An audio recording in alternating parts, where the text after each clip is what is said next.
தந்தை மகன் தூயாவியின் திரியேக ஆசீர்வாதம் நம் அனைவரையும் ஆசீர்வதித்து காப்பதாக. ஆமேன்.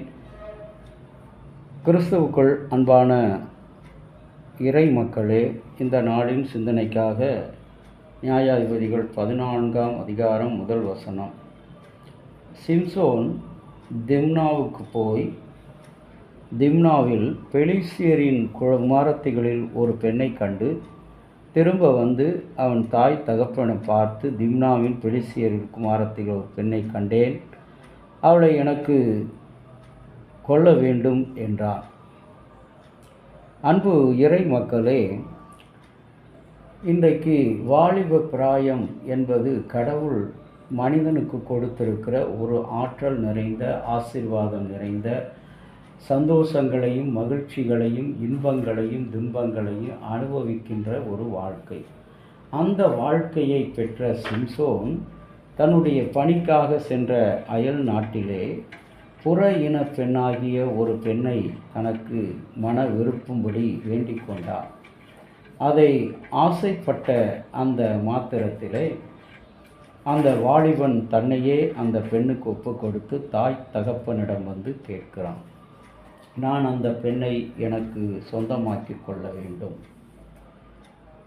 அன்பான இறை மக்களே, யூத இன படுகொலையின் போது தலைமறைவாக இருந்த ஆன் பிராங்க் என்ற யூத பெண் எழுதிய நாள்குறிப்பு 1945 அவர் இறந்த பிறகு ஹிட்லர் அடக்குமுறையின் இருண்ட அத்தியாயத்தை உருவாக்க உலகுக்கு வெளிச்சமிட்டது.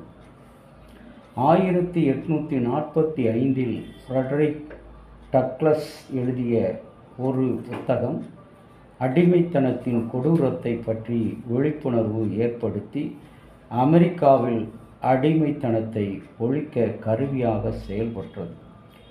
கென்யாவின் சுற்றுச்சூழல் ஆர்வலர் வங்காரி மந்தாய் சுற்றுச்சூழல் பாதுகாப்பு குறித்து பல புத்தகங்களை எழுதியிருந்தார். அவை ஆப்பிரிக்காவின் பாதுகாப்பு மற்றும் சுற்றுச்சூழல் கொள்கைகளில் விழிப்புணர்வு ஏற்படுத்தி மாற்றங்களை கொண்டு வந்தது. 2012ஆம் ஆண்டு தாலிபான்களின் கொலை தாக்குதலுக்கு தப்பிய மலாலா என்ற யூசுப்சாய் எழுதிய நான் மலாலா என்ற நூலை எழுதி 40க்கும் மேற்பட்ட மொழிகளிலே பெண் கல்வியை பெறுவதிலே எதிர்கொள்வதிலே சவால்கள் பற்றி விழிப்புணர்வை ஏற்படுத்தி இருக்கிறேன். அன்பு இறை மக்களை, வரலாற்றில் இந்த வாலிபர்கள் எல்லாம் பெரிய ஒரு விழிப்புணர்வை மாற்றத்தை கொண்டு வந்தார்கள்.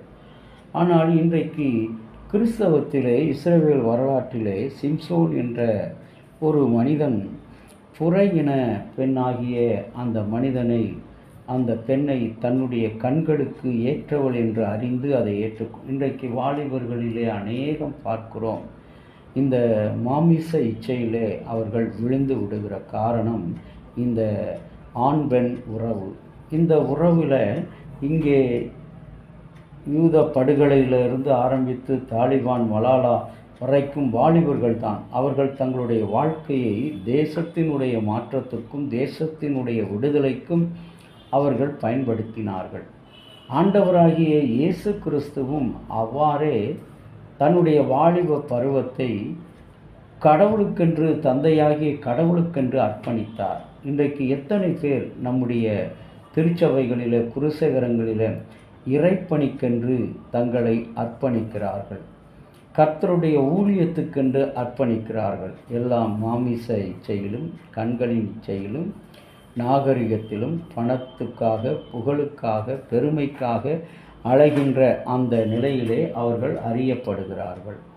இன்றைக்கும் கூட அன்பு தேவனுடைய பிள்ளைகளே, நாமும் இந்த சிம்சோனை போல் நாம் நம்முடைய கண்களுக்கு ஏற்றதை நாம் விரும்பாதபடி நம்முடைய தாய் தகப்பனுடைய கண்களுக்கும் அவர்களுடைய சிந்தைகளுக்கும் ஏற்ற வகையில் நம்முடைய எதிர்கால குடும்பத்தை அமைத்து கொள்ள ஆண்டவர் தாமே இந்த திருமொழிகளை கொண்டு உங்களையும் என்னையும் ஆசீர்வதித்து காப்பாராக.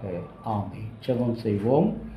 இரக்கத்தில் ஐஸ்வர்யமுள்ள பரலோக தந்தையே, உம்முடைய அன்பாலும் இரக்கத்தினாலும் புதிய ஒரு நாளில் நாங்கள் இந்த மாதத்தின் நிறைவு நாளை நாங்கள் வந்திருக்கிறோம் சாமி. இந்த மாதம் முழுவதும் எங்களோடு கூட இருந்து பாதுகாப்பையும் அருளையும் ஆற்றலையும் கொடுத்திருக்கிறோம். இந்த அன்புக்கும் ஆற்றலுக்கும் நாங்கள் தகுதி உள்ளவர்கள் என்பதை நாங்கள் உணர்ந்து உமக்கு ஆண்டவரே நன்றி படைக்கிறோம். எங்களை தயவாய் மன்னித்து ஏற்று எங்களுடைய ஆண்டவரே திருச்சபையில் எங்களுடைய பிள்ளைகளில் நாங்கள் வாலிப பிராயத்தில் அவர்கள் நடக்க வேண்டிய வழியை காண்பிக்கிற மக்களாக, பெற்றோர்களாக, திருச்சபை தலைமைகளாக இருக்க துணை புரிந்தவர்கள் இயேசுவின் நாமத்தில் வேண்டிக் கொள்கிறோம். நல்ல